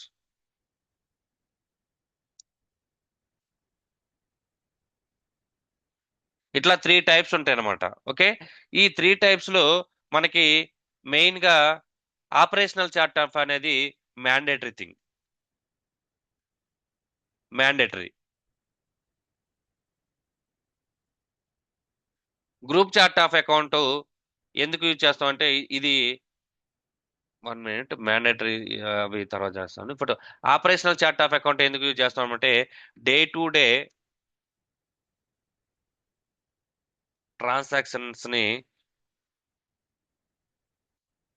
Record చేయడానికి మనం యూజ్ చేసేది ఆపరేషనల్ చార్ట్ ఆఫ్ అకౌంట్. తర్వాత గ్రూప్ చార్ట్ ఆఫ్ అకౌంట్ అన్నాను. ఇప్పుడు మొన్న నేను ఒక ఎగ్జాంపుల్ చెప్పాను, TCS, I mean Tata, Tata group of companies. Tata group of companies లో చాలా కంపెనీస్ ఉంటాయని చెప్పాంగా. ఆ గ్రూప్ మొత్తం మీద చాలా కంపెనీస్ ఉంటాయి. దాంట్లో టాటా మోటార్స్ ఒకటి, టాటా స్టీల్ ఒకటి, టాటా ఏఐజీ, టీసీఎస్, ఇట్లా డిఫరెంట్ డిఫరెంట్ అని చెప్పాను కదా.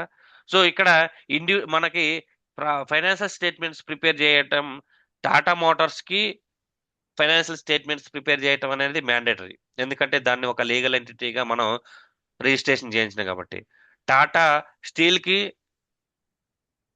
I mean financial statements prepare చేయటం మ్యాండేటరీ, లీగల్ ఎంట్రీ కాబట్టి.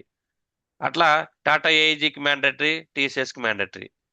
కానీ టాటా గ్రూప్ లెవెల్లో మొత్తం కన్సాలిడేటెడ్ ఫైనాన్షియల్ స్టేట్మెంట్స్ ప్రిపేర్ చేయడానికి అది మ్యాండేటరీనా? గవర్నమెంట్ కి No. మ్యాండేటరీ కాదన్నమాట. సో ఒకవేళ if you want to prepare the financial statements at group level, then we will be having separate chart of accounts, that is called group chart of account. కానీ ఈ group chart of account అనేది మనకి mandatory అయితే కాదు.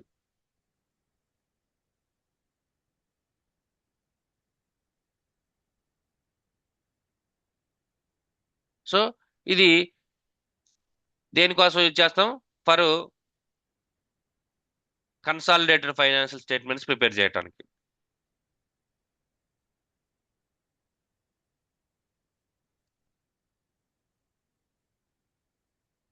Consolidated financial statements ని prepare చేయడానికి మనం group chart of account అనేది యూజ్ చేస్తాం. మనకు అవసరం అయితే గ్రూప్ చార్ట్ ఆఫ్ అకౌంట్ ని క్రియేట్ చేసుకోవచ్చు, లేకపోతే చేయాల్సిన అవసరం లేదనమాట. అదేవిధంగా కంట్రీ చార్ట్ ఆఫ్ అకౌంట్ అంటారనమాట.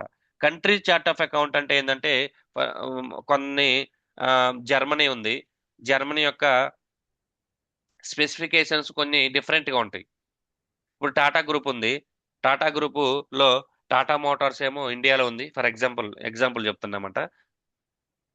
టాటా స్టీల్ అనేది ఇండియాలో లేదు, జర్మనీలో ఉంది. ఇంకొకటి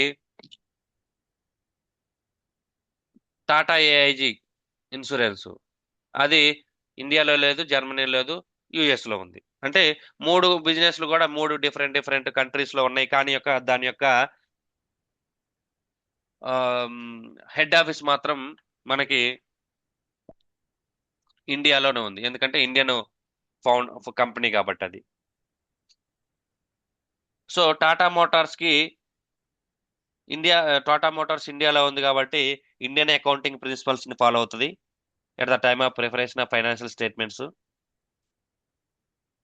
అదేవిధంగా టాటా స్టీల్ ఉంది. ఆ టాటా స్టీల్ జర్మనీలో ఉంది కాబట్టి అక్కడ జర్మనీలో ఏ అయితే అకౌంటింగ్ స్టాండర్డ్స్ ఉన్నాయో ఆ accounting standards based on those accounting standards we have to prepare the financial statements for Tata Steel అనమాట, as per the German companies law. ఇంకొకటి టాటా ఏఐజీ ఉంది, అది యుఎస్ లో ఉంది అనుకున్నాం. US US rules and regulations ఉంటాయి కదా, యుఎస్ కంపెనీస్ యాక్ట్ ఉంటుంది కదా, యుఎస్ కంపెనీస్ యాక్ట్ బేస్ చేసుకొని ఫైనాన్షియల్ స్టేట్మెంట్స్ ని ప్రిపేర్ చేసుకోవాల్సి వస్తుంది అనమాట. సో ఒకవేళ ఆ కంట్రీకి different I mean rules and regulations ఉన్నాయి అనుకో, వాటిని ఫిల్ఫిల్ చేయడానికి మనం కంట్రీ చార్ట్ ఆఫ్ అకౌంట్ అనే ఇంకొక దాన్ని క్రియేట్ చేస్తాం అనమాట. Okay, for country specific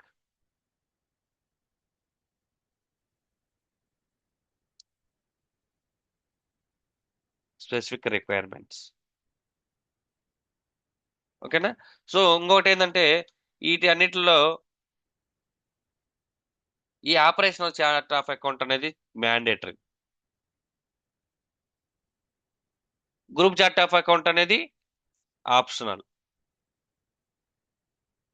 at the same time country specific chart of account కూడా మనకి ఆప్షనల్ అనమాట. ఎందుకని ఆప్షనల్ అంటే ఒకవేళ మనం బిజినెస్ చేసే కంట్రీస్ కి సపరేట్ రిక్వైర్మెంట్ ఏం లేదు, మనం ఏదైతే ఫాలో అవుతున్నాం నార్మల్గా అదే అనుకోండి, అప్పుడు మనం మళ్ళా country specific chart of account ని సపరేట్ గా మనం మళ్ళీ మెయింటైన్ చేయాల్సిన అవసరం అయితే లేదనమాట. ఓకే, ఈ గుర్తుపెట్టుకోండి. ఇంకా దీనికి మీకు ఏంటంటే నేను పీరియాడికల్ గా తర్వాత ఏం చేస్తాను, ఈ టాపిక్ అయిపోయిన తర్వాత జిఎల్ అనే టాపిక్, ఇప్పుడు మనం జిఎల్ లో ఉంటున్నాం, బేస్ లైన్ కాన్ఫిగరేషన్ లో ఉన్నాం అనమాట. ఈ జిఎల్ అయిపోయిన తర్వాత ఏం చేస్తా అంటే వీటిని ఇంటర్వ్యూలో క్వశ్చన్స్ ఎలా వస్తాయి, వాటికి ఆన్సర్ ఎలా చేయాలనేది దానికి సపరేట్ గా మళ్ళా ఇంటర్వ్యూకి రిలేటెడ్ గా నేను సపరేట్ గా మీతో డిస్కస్ చేస్తాను. ఓకే, చార్ట్ ఆఫ్ అకౌంట్ అని అడిగితే ఏమేమి పాయింట్స్ చెప్పాలి ఏందనేది. ఇప్పుడు ఏంటంటే బ్రీఫ్ గా మీకు డీప్ గా ఎక్స్ప్లెనేషన్ ఇస్తున్నాను, నోట్స్ తక్కువ ఇస్తున్నాను. ఆ నోట్స్ కూడా నేను మీకోసం ప్రిపేర్ చేస్తున్నాను. టాపిక్ అయిపోయినప్పుడు మళ్ళా ఆ నోట్స్ లో నుంచి మన ఇంటర్వ్యూ క్వశ్చన్స్ ఏ విధంగా రావడానికి ఛాన్స్ ఉన్నాయో ఆ ఇంటర్వ్యూ క్వశ్చన్స్ కి ఏ విధంగా ఆన్సర్ చేస్తే వాడు ఇంటర్వ్యూర్ సాటిస్ఫై అవుతాడో ఆ విధంగా నేను మీకు ప్రతిదీ కూడా పిన్ టు పిన్ ఎక్స్ప్లెయిన్ చేస్తాను. ఓకే, సో ఈ విధంగా చూసినట్టయితే మనం GL account groups asset related గా చూసాం అనమాట. తర్వాత మనం లయబిలిటీస్ చూడాలి. So assets over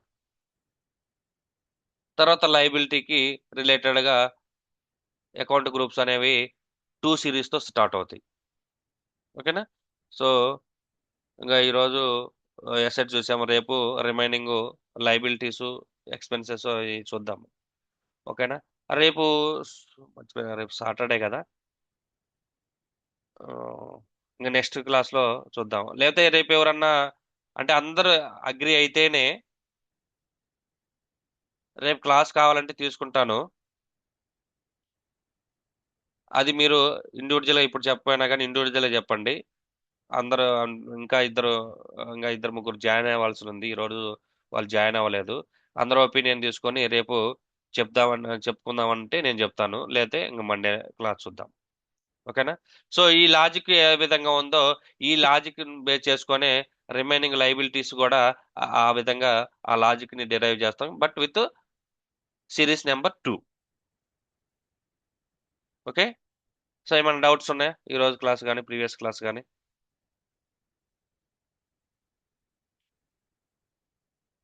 anyone?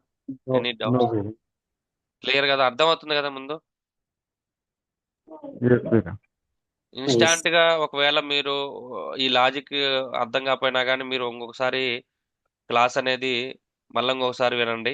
నేను వెంటనే ఎప్పటికప్పుడు గూగుల్ డ్రైవ్ లో నేను ఇవి అప్లోడ్ చేస్తున్నాను కాబట్టి అది మీరు మళ్ళా వినటానికి ఛాన్స్ ఉంటుంది కాబట్టి మీకు ఇబ్బంది ఏం లేదు. ఇంకొకసారి వినండి. ఫస్ట్ లోనే అర్థం కాకపోతే విన్న తర్వాత మళ్ళీ ఏమైనా డౌట్స్ ఉంటే నోట్ చేసుకోండి. అవసరమైతే నాకు పింగ్ చేయండి. ఇట్లా పలానా డౌట్ ఉంది, ఎప్పుడు ఖాళీగా ఉంటామని. నేను ఖాళీ ఉన్నప్పుడు నేను మీతో కనెక్ట్ అవుతాను ఇండివిజువల్గా. ఇబ్బంది ఏం లేదు. ఓకేనా? ఎనీవన్? నో డౌటా ప్రజెంట్? ఆల్రెడీ మనం ఎసెట్స్ చూసేసాం. రిమైనింగ్ నెక్స్ట్ క్లాస్లో చూద్దాం. Okay? Okay, good day all. Thank you.